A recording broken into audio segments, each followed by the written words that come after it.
여러분 안녕하세요. 닥터 신만의 TV의 이영진 교수입니다.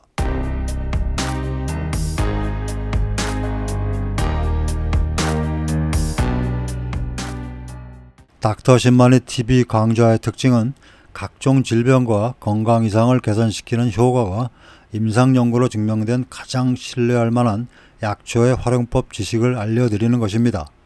이런 약초는 제목에 당뇨 천식을 개선시키는 약초라고 분명하게 언급을 합니다. 하지만 아직 임상 연구는 없어서 실제 개선시키는지는 잘 모르지만 동물 연구로 그런 작용이 보고된 약초는 제목을 당뇨 천식에 좋은 약초라고 표시합니다. 오늘 제목을 보시면 당뇨 기관지 천식에 좋은 바디나물이라고 되어 있지요. 이렇게 표기된 약초들은 질병 개선 목적으로 활용하지 마시고 그냥 음식 치료 개념으로 제철에 가끔씩 활용하시면 좋습니다.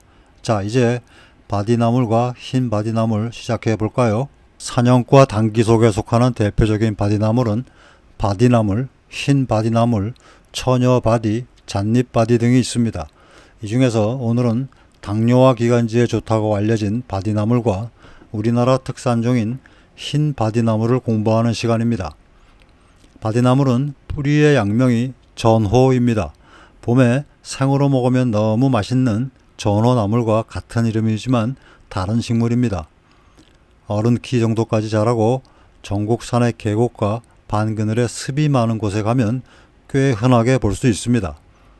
흰 바디나물은 키가 1m 정도로 작고 경기도 중부 산 반양지나 양지에 자생지가 매우 제한되어 있어서 정말 보기 힘듭니다. 바디나물입니다. 요즘 꽃이 피는 시기인데요. 자주색 꽃이 핍니다. 꽤 아름답지요. 사냥과는 대부분 흰 꽃이 피는데 참당귀와 바디나물이 자주색 꽃입니다. 바디나물 중에서도 흰 꽃이 피는 종류가 있는데요. 흰꽃 바디나물이라고도 하지만 바디나물에 포함시킵니다. 키도 꽤 크지요. 꽃줄기 맨 위를 보시면 꽃에 밑둥을 싸고 있는 비늘 모양의 조각이 보이시지요? 이것을 총포라고 하는데요. 잎이 변해서 꽃차례를 보호하는 일을 합니다. 흰 바디나물입니다. 하얀 꽃입니다. 키도 바디나물보다 작아서 제가 내려다보고 있습니다. 우산 모양 꽃차례 밑에는 총포가 없지요. 이것도 바디나물과 다른 점입니다. 이제 꽃이 핀 전체 모습을 같이 놓고 볼까요? 왼쪽이 바디나물, 오른쪽이 흰 바디나물입니다. 이제 잎 모양을 비교해 보겠습니다. 이것이 전형적인 바디나물의 잎 모습입니다. 5월달 모습인데요.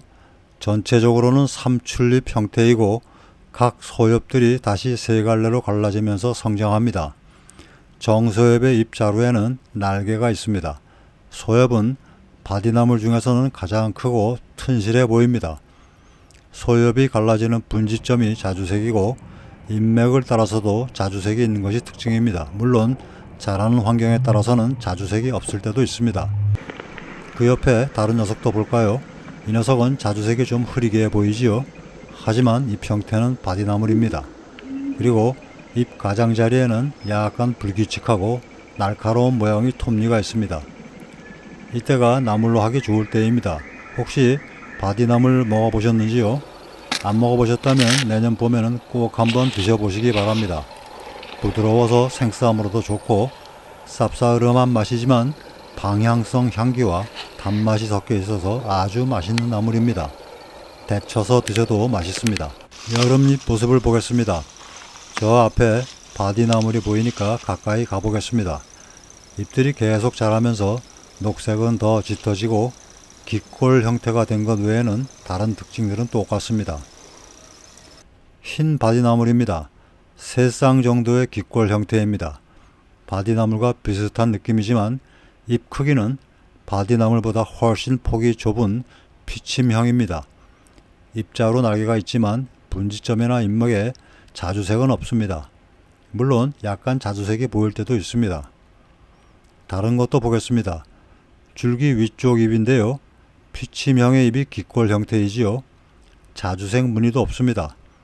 잎 가장자리를 자세히 보시면 바디나물보다는 덜 날카로운 모양이고 더 규칙적입니다. 이 부분을 만져보면 아주 질기게 느껴지는데요. 그래서 흰 바디나물의 학명은 잎 가장자리가 단단한 당기속 식물이란 뜻이고, 영문명도 잎 가장자리가 거친 흰 꽃이 피는 당기속 식물이란 뜻입니다. 줄기 아래쪽 잎을 보겠습니다. 언뜻 보면 바디나물 비슷하지요. 입자루 날개도 그렇고 이 녀석은 잎 분지점에 약하게 자주색 반점도 있습니다. 하지만 잎 폭이 바디나물보다 훨씬 좁고 크기가 작습니다. 사실 이런 흰 바디나물의 잎모양과 가장 유사한 것은 처녀바디입니다. 처녀바디와 다른 점 중 가장 중요한 것은 바로 이곳입니다.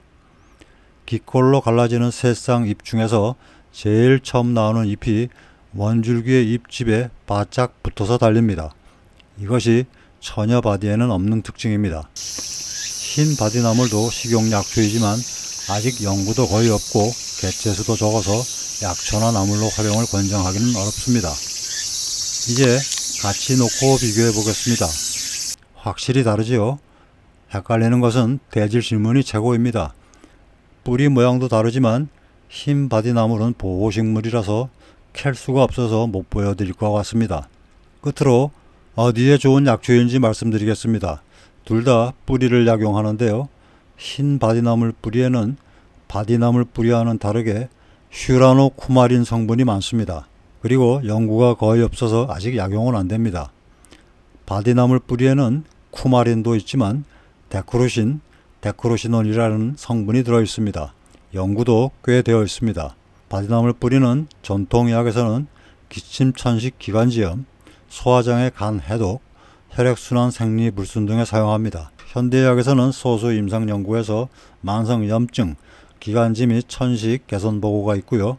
동물 연구에서는 항고혈압, 항당뇨, 신경세포 보호, 심혈관 보호작용 보고가 있습니다. 이제 결론을 요약하고 오늘 강좌를 마치겠습니다. 바디나물이 당뇨, 기관지, 천식에 좋은 것은 동물 연구의 결과이기 때문에 이런 질환을 좋게 하려고 장기간 약용 목적으로 복용하시는 것은 권장하지 않습니다. 당뇨나 기관지, 천식을 개선시키는 것이 임상연구로 수없이 증명된 좋은 약초들을 놔두고 바디나물을 쓸 필요는 없겠지요. 그래서 바디나물을 당뇨의 명약이다 라고 하면 너무 과장입니다. 당뇨나 기관지가 안 좋으신 분들이 가끔씩 즐겨서 나물로 차로 마시면 좋은 식용약초 정도로 활용하시는 게 좋겠습니다. 흰 바디나물은 더 연구하고 보호해 주도록 해야겠지요. 이제 가을이 되면 질병이나 건강 문제 중심으로 전 세계 베스트 약초의 활용에 관한 강좌를 더 자주 올려드리도록 하겠습니다. 나를 지켜주고 내 가족을 지켜주는 1순위는 건강이지요. 그래서 여러분들 모두 더 건강하게 되시기 바랍니다.